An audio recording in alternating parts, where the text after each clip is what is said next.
ঝালকাঠির নলছিটিতে অন্ধকার রাতে চুরির ঘটনা ঘটেছে।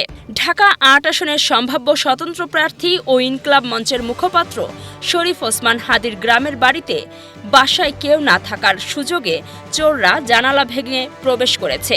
চুরির মাধ্যমে কী পরিমাণ মালামাল নেওয়া হয়েছে তা এখনও জানা যায়নি।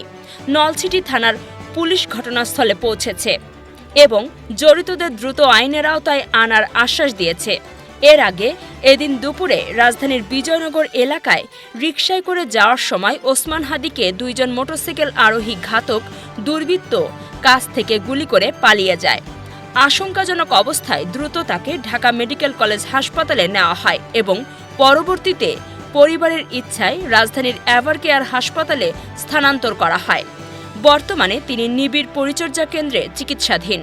ওসমান হাদির গুলিবিদ্ধ হওয়ার খবর শুনে বিকালে ঢাকায় রওনা দেন তার পরিবারের সদস্যরা। পুরো দেশ এই ঘটনার খবরের পর উদ্বিগ্ন। পুলিশ তল্লাশি চালাচ্ছে এবং আশ্বাস দিচ্ছে জড়িতরা খুব শীঘ্রই আইনের আওতায় আনা হবে। প্রথমত নলছিটির বাসিন্দা জনাব হাবিবের দ্রুত সুস্থতা কামনা করি।